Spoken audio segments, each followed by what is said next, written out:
It's not often the rains go on for more than a few weeks, but when they do, the whole of Savo benefits.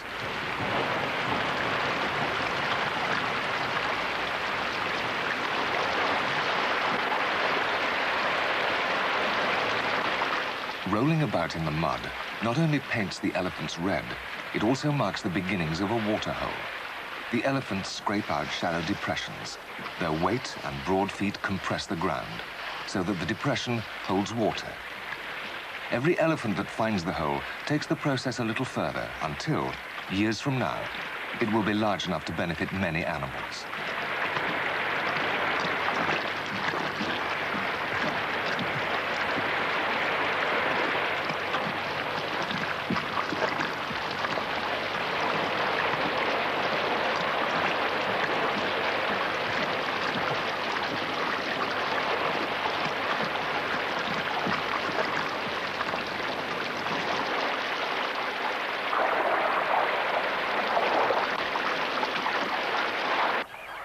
The saddlebill stork hunts along the edge of the waterholes, searching for young frogs leaving the water.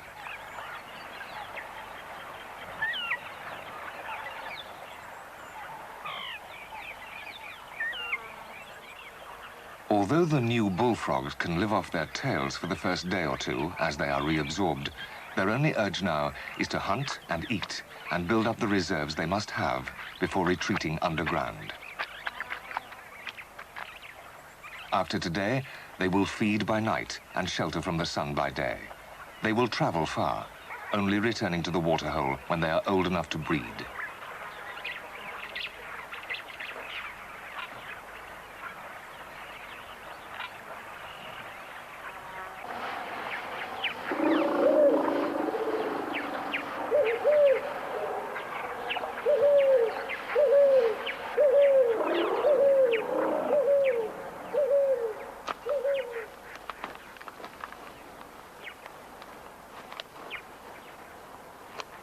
The world's largest land mammal also needs vast amounts of food.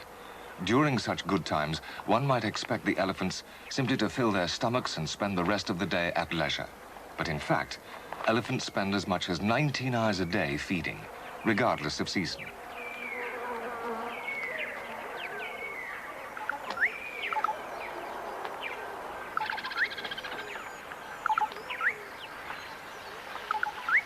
Elephants have a taste and a need for particular plants, and they will go to extraordinary lengths in search of those plants. At this time of the year, mostly the leaves are eaten. Later, only the stems and not the leaves. And finally, only the roots, without leaves or stems.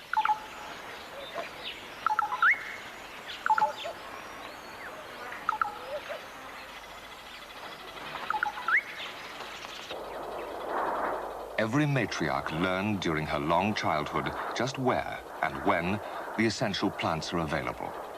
Now she leads her herd to those special places in search of that particular morsel.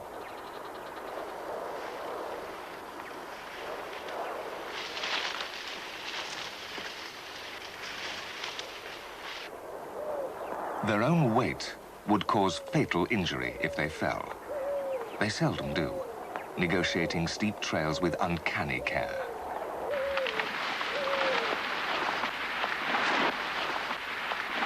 Going down, as anyone who has climbed a mountain knows, can be more difficult, especially if you weigh 4 tons.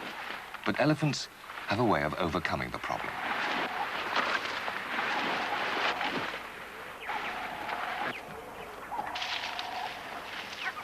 It's undignified, perhaps, but most effective.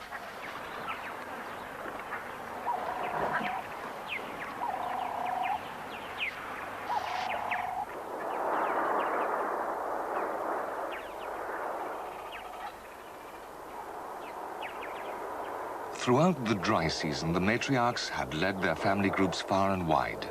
Now, as though to reaffirm a common bond, they bring the herds together in a congregation of over 400 animals. All the herds are related. Among the matriarchs, there are sisters, daughters, mothers, grandmothers, aunts, and cousins. Their knowledge, their decisions determine the survival or extinction of the herds.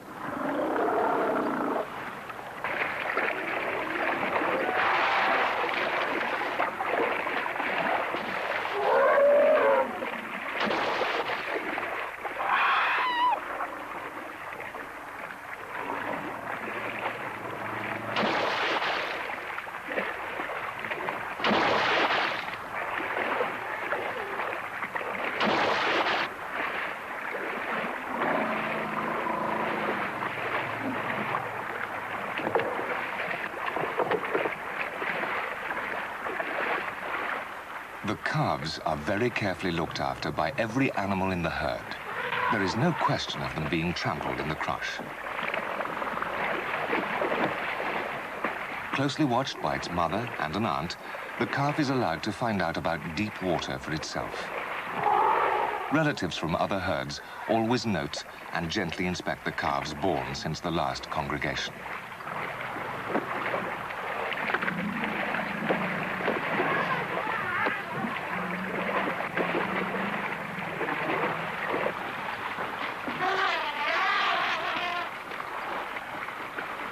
With the rains likely to end soon, the bullfrogs embark on a frenzy of feeding.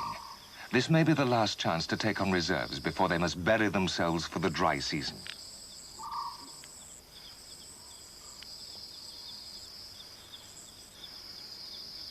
Bullfrogs will devour anything that moves.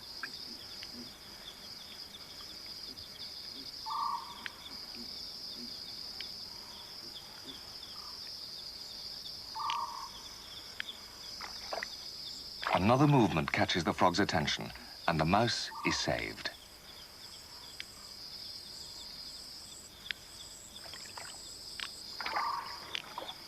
The bullfrog grips its prey with two large and very sharp teeth. Upward pressure of the tongue and downward pressure of the eyeballs then dispatches the meal to the stomach.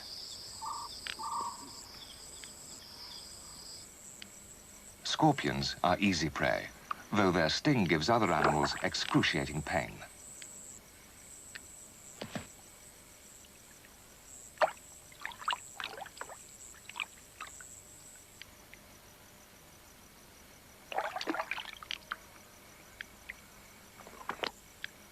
A giant scorpion, 15 centimeters long.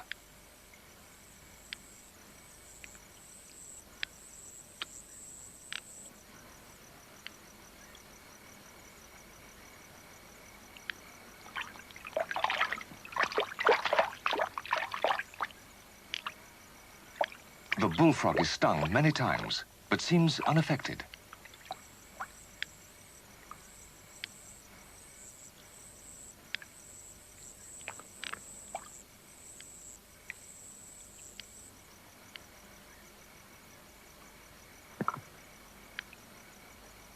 The centipede is even more unpleasant than scorpions. In fact, it even eats scorpions.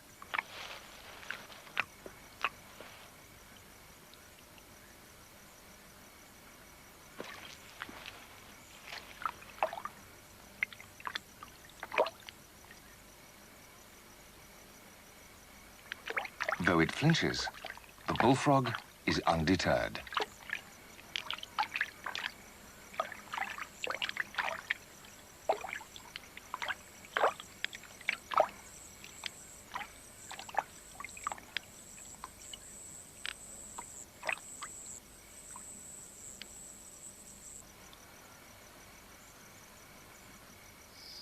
Burrowing bullfrogs are a sure sign that the good times are coming to an end. Unless they dig in before the soil hardens, they will not survive the dry months ahead.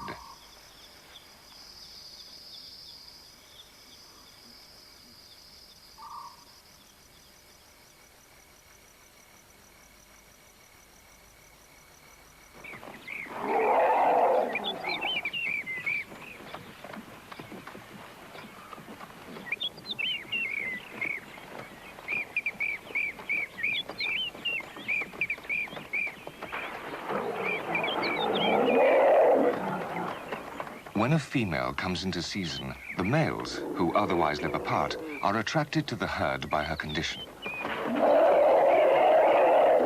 There are several suitors, but the dominant bull is not challenged.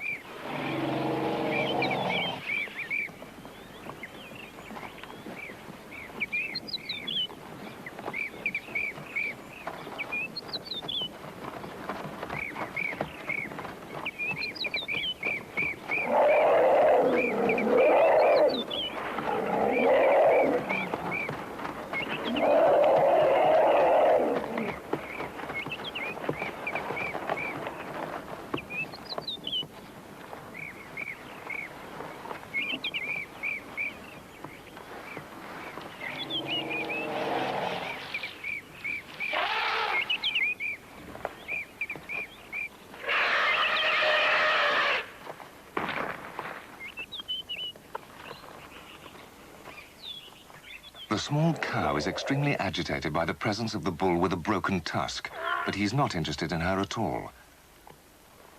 His attention is directed towards another bull with a floppy ear, and they don't seem to like each other very much. Real fights are rare among elephants, but this is becoming serious.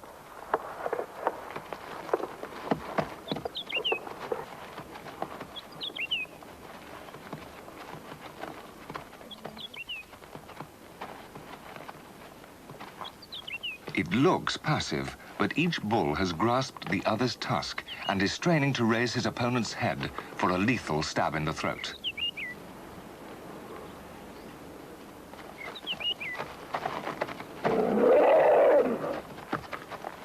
Only the small cow is disturbed by the fight.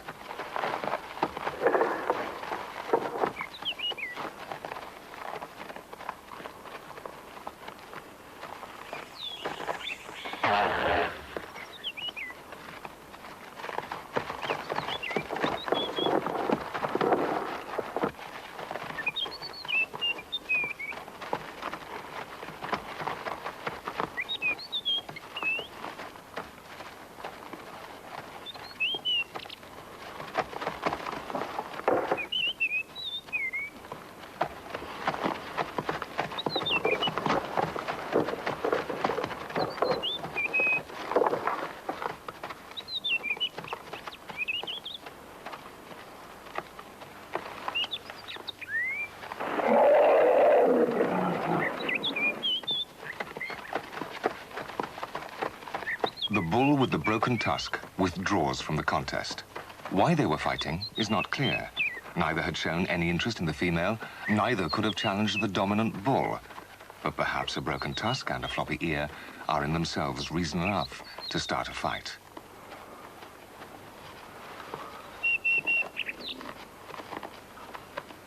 The victor pursues the defeated bull, tracking the trail by scent.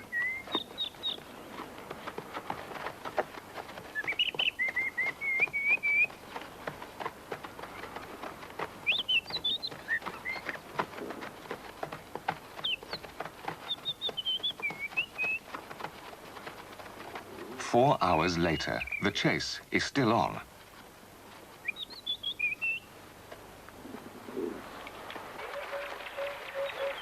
When the grass begins to dry and drop its seeds, the black-faced sand grouse begins its courtship.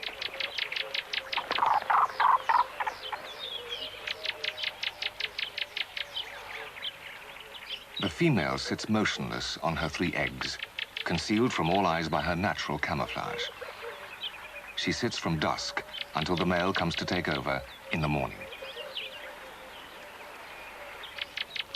Though they nest in semi-desert at some distance from water, sand grouse drink every day.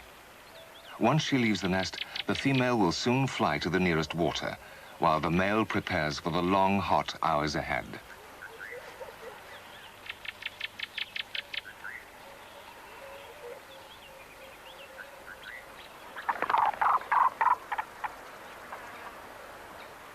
The pulsating throat motion is called gula flapping, a cooling behavior much less exhausting than panting.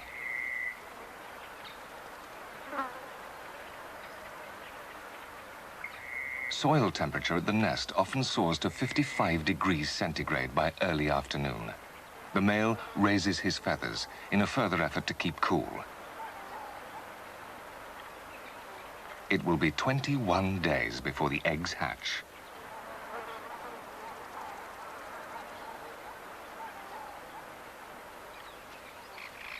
After drinking, the female spends the day feeding.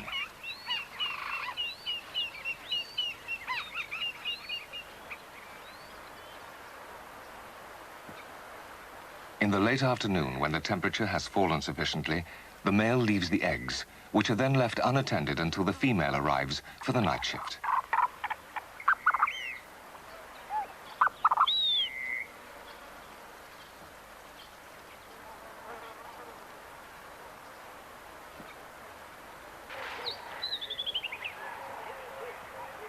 The newly hatched chicks are perfectly camouflaged. They leave the nest immediately.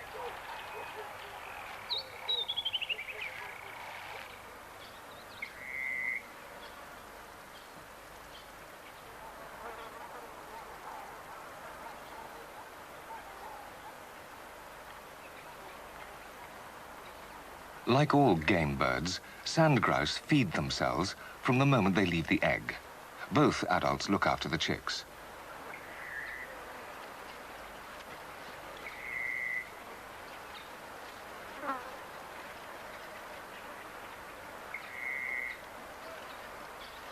The chicks must have water every day, but they cannot fly to the waterhole, so each morning a remarkable event takes place.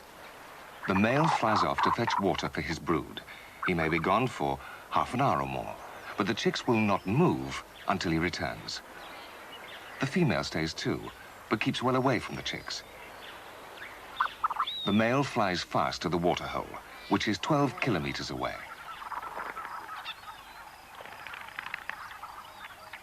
Predators, such as the Lanner falcon, must be avoided on the way. The survival of the chicks depends upon him getting through.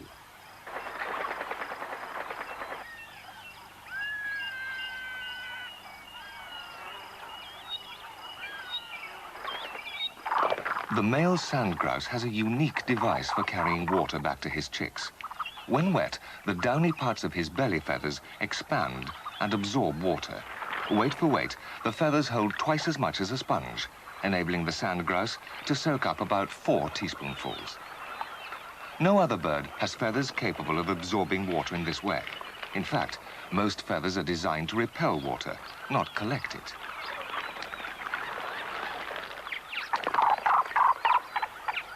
This very special adaptation is most highly developed in the male sand grouse.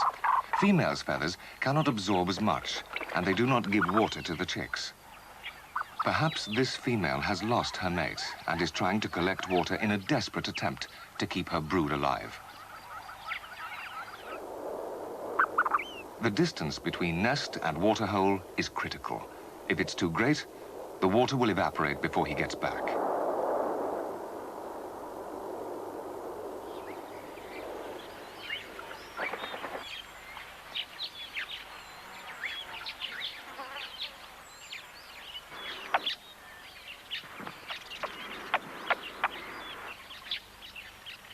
The grasshopper buzzard is one of many predators that would take the chicks if they moved.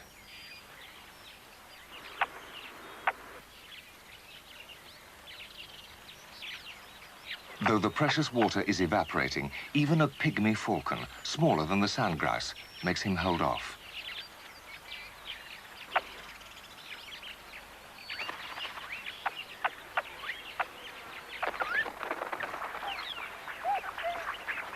From the first day of their lives, the chicks know precisely where to find the water. They will drink there every day for 3 to 4 weeks until they are fully fledged.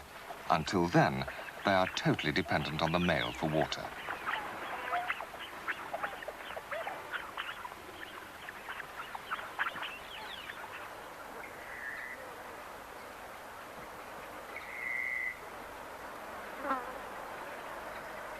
The smaller water holes dry up first.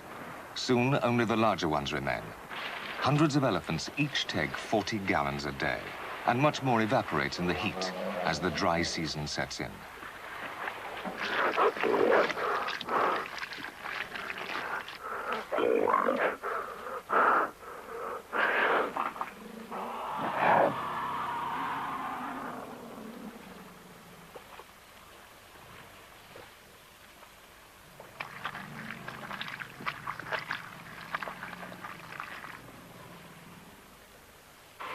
The parade goes on day after day, hastening the end of the waterhole and forcing the animals into ever closer contact.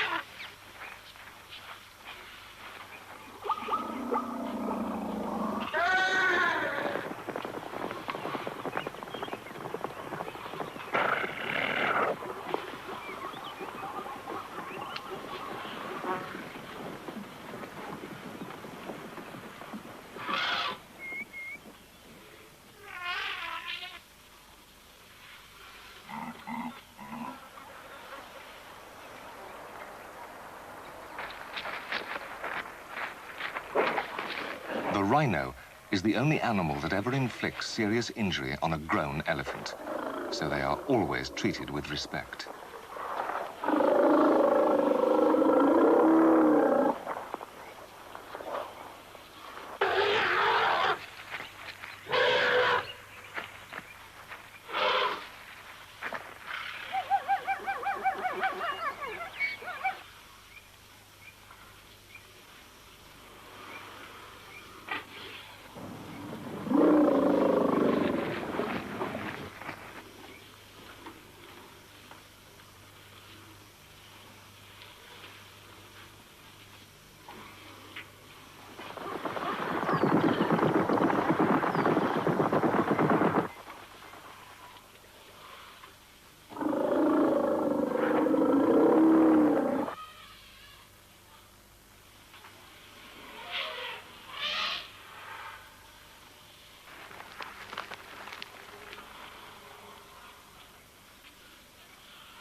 This is a most critical time for the sand grouse.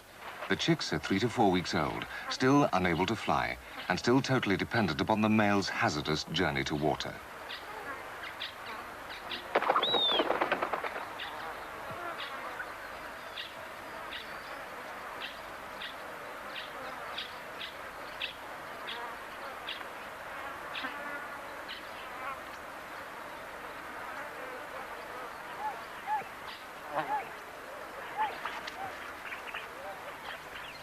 The growing chicks need more water. On especially hot days, they are frantic, and the male must make a second flight to the waterhole.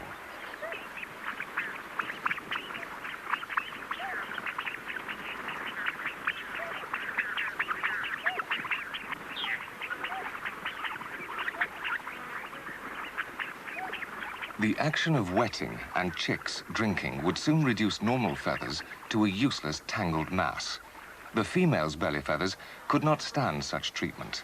Uniquely, the males spring back to their original shape without damage as he dries them in the dust.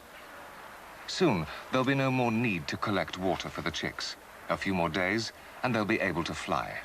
They'll survive, if the water holds out.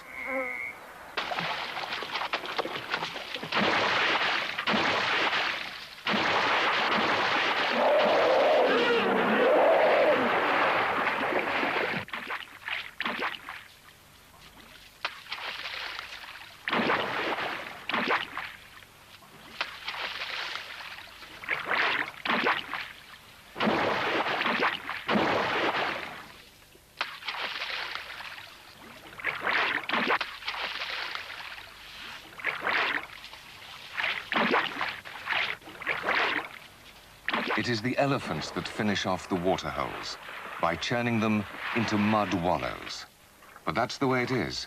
After all, the elephants made the first depression that collected water. Now they carry on the process, as they have done for centuries, taking away tons of soil on their huge bodies, each year deepening and enlarging the water holes still further, making them ready for the rains to come. Without elephants, there would be few water holes in Sava.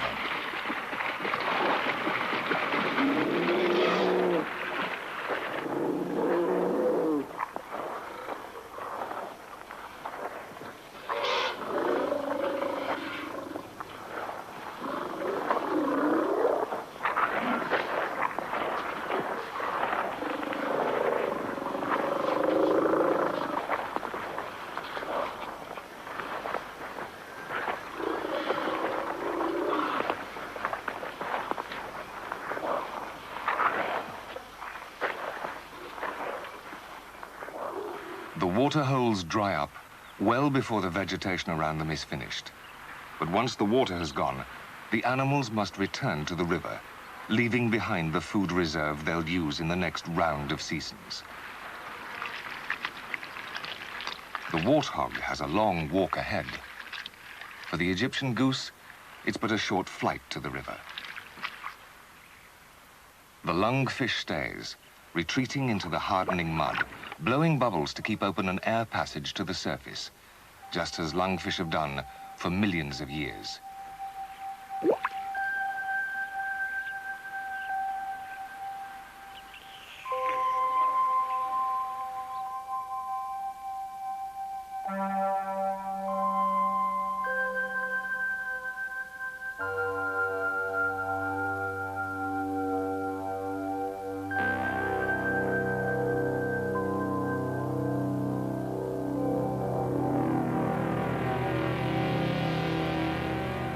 The animals have gone. The lungfish, the snails, and the frogs are underground. The waterhole is dormant, waiting for a distant roll of thunder to signal that the rains have come again.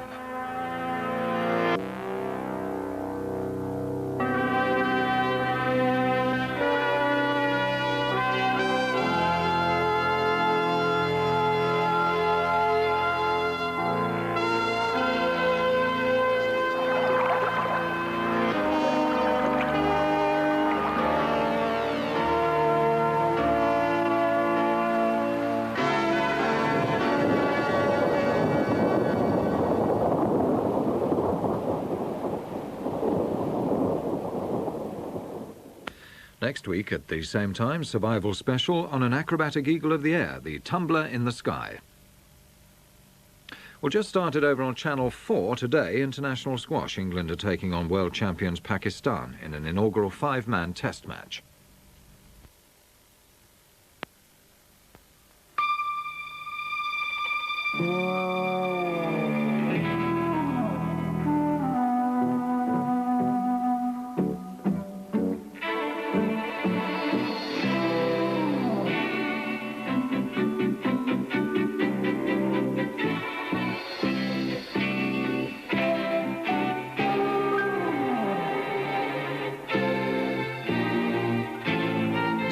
Things are changing at gas these days. Your average cooker is hardly average.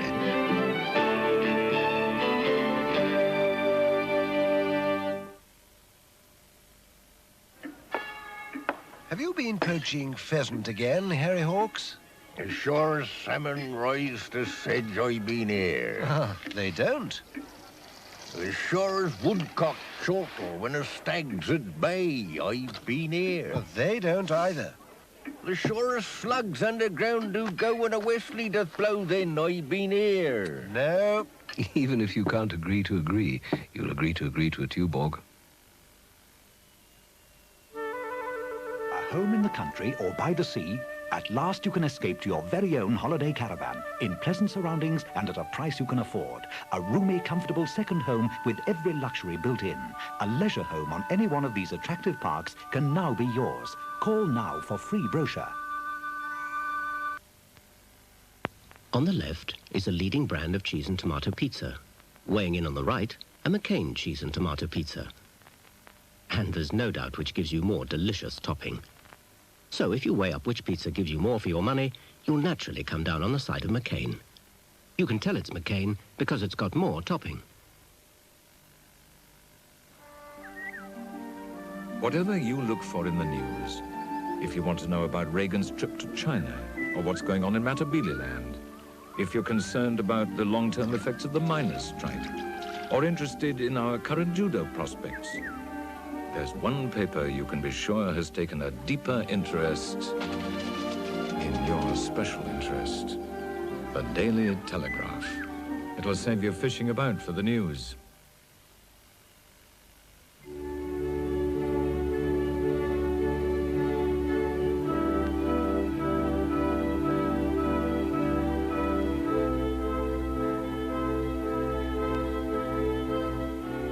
Beautiful.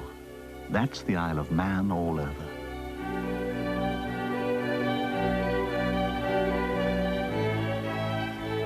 Wouldn't it be great to go on enjoying beauty like this for a week or a fortnight's holiday?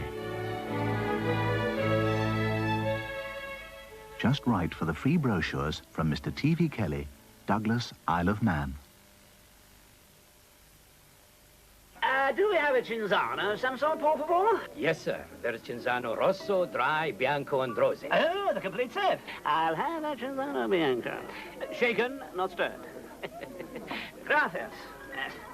Oh, how they still achieve that blend of herbs and wines, I'll never know. Hello. Melissa, darling, you're early.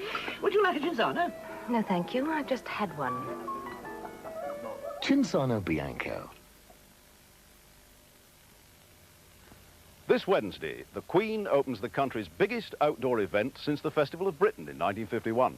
It's the International Garden Festival here on the banks of the Mersey, and we'll be bringing you live coverage at 10:45 a.m. on Wednesday, at 1:30 lunchtime, and at 5:15 we'll have highlights of the Queen's visit. After news at 10, there'll be our film on the making of the International Garden Festival. So join us in the garden, and you won't need to bring your wellies. This